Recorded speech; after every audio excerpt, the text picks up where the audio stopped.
Olá, neste trabalho vamos abordar as células staminais.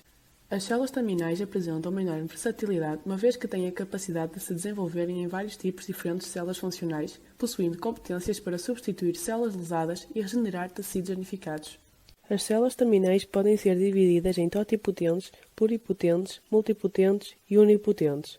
De acordo com a sua origem, podem ser embrionárias ou adultas. As células staminais podem ser totipotentes, ou seja, podem diferenciar-se em vários tipos. Exemplos destas são o ovozigote e ascendentes das primeiras divisões. Estas podem ser pluripotentes, isto é, podem especializar-se em quase todos os tipos diferentes de células e têm origem na massa interna do blastócito. Estas podem diferenciar-se nos três tipos diferentes de células embrionárias.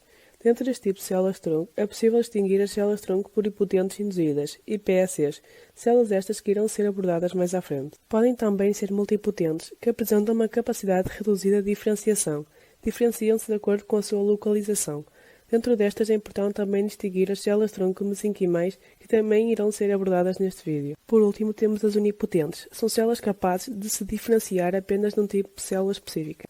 Como dissemos anteriormente, as células staminais são de extrema importância para os seres vivos, devido às suas características únicas de regeneração de tecidos, de autorrenovação e de diferenciação. Contudo, essas habilidades podem variar um pouco, dependendo de sua origem embrionária ou originada em organismos adultos, sendo a principal diferença entre elas o número de células diferenciadas que cada uma pode originar. Devido às suas vastas possibilidades de aplicação na saúde humana, essas células têm vindo a ser cada vez mais exploradas no mundo médico, tanto para o tratamento de diversas doenças como a leucemia, como também, mais atualmente, na recuperação dos doentes com Covid-19.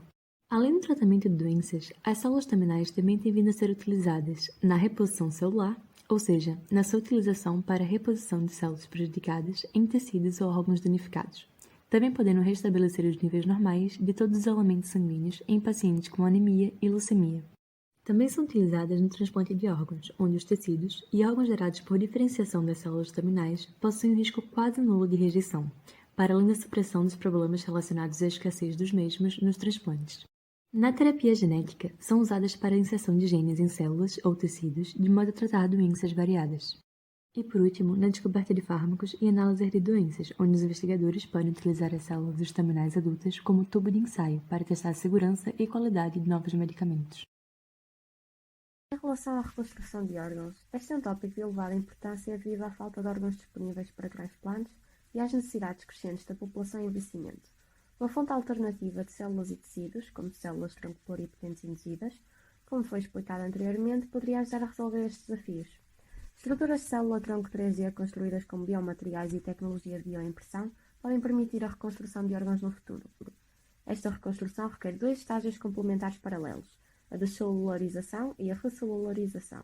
A primeira, durante a qual todos os componentes celulares são retirados, enquanto a integridade estrutural da matriz extracelular e da rede vascular do órgão são preservadas. Para este procedimento é realizada uma lavagem e remoção de tecidos residuais com detergentes bioquímicos, em que o processo é denominado perfusão. A segunda, durante a qual a estrutura remanescente do órgão, que retém toda a rede de vasos sanguíneos e a estrutura da matriz extracelular coesa, é preenchida com células-tronco para regenerar o órgão.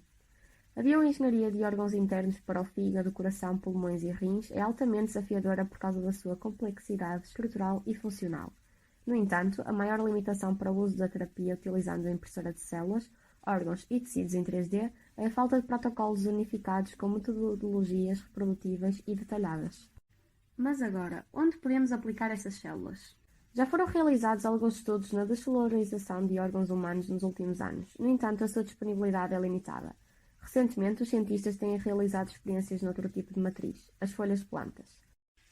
Segundo os cientistas, a folha de uma planta é uma fonte abundante e de baixo custo de um tecido vivo, que, tal como os tecidos humanos, é constituída por células dispersas na matriz extracelular. O principal constituinte da matriz extracelular nas plantas é celulose, um polímero biocompatível em humanos. Tendo isto em conta, pesquisadores do Instituto Politécnico dos Estados Unidos realizaram o processo anteriormente explicado em folhas de espinafre, resultando na simulação de batimentos cardíacos através de movimentos contráteis ao longo de 21 dias. Uma das abordagens avançadas para controlar a atividade do sistema imunitário dos doentes infectados com SARS-CoV-2 é a administração de células estaminais mesenquimais do tecido cordão umbilical, conhecidas pela sua capacidade para regular o sistema imunitário. Com a administração de células estaminais mesenquimais, observa-se uma menor incidência de complicações respiratórias. Isto é, ao contrário do grupo de controle, dos indivíduos onde foi administrado este tipo de tratamento, presenciou-se um número extremamente reduzido de doentes com falta de ar e com necessidade de recorrer à ventilação mecânica. Deste modo, verifica-se uma melhoria da função pulmonar. É possível também verificar que a administração destas células tem como consequência a diminuição da concentração de interleucina, os níveis de linfócitos registraram um aumento e as citocinas de hiperreação do sistema imunitário à infecção por Covid-19 desapareceram 3 a 6 dias após a infusão. Ao longo deste trabalho, verificamos que a recolha e armazenamento das células estaminais é uma mais-valia para o futuro de qualquer ser humano, uma vez que nos oferece vantagens tais como a compatibilidade, a disponibilidade e a recuperação pós-transplante. Através das células estaminais conseguimos diminuir os riscos de incompatibilidade sanguínea, uma vez que estas são capazes de especializar em qualquer tecido que vai ser 100% compatível com o próprio sangue.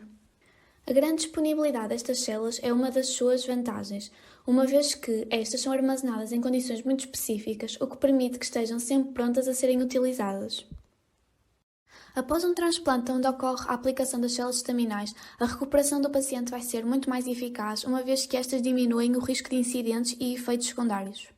Mas agora perguntam vocês, por que existem tantos entraves à sua utilização? Por que ainda existem inúmeros transplantes mal-sucedidos?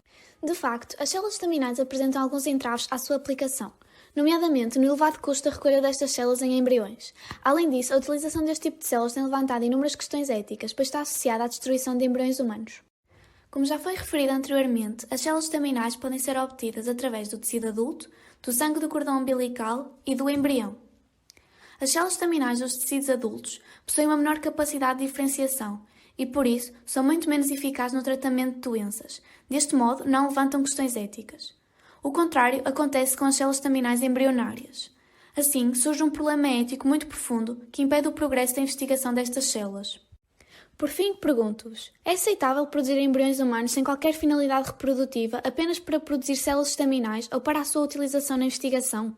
Ou a justificação da necessidade de desenvolver novas soluções terapêuticas está acima da vida dos embriões produzidos para este fim?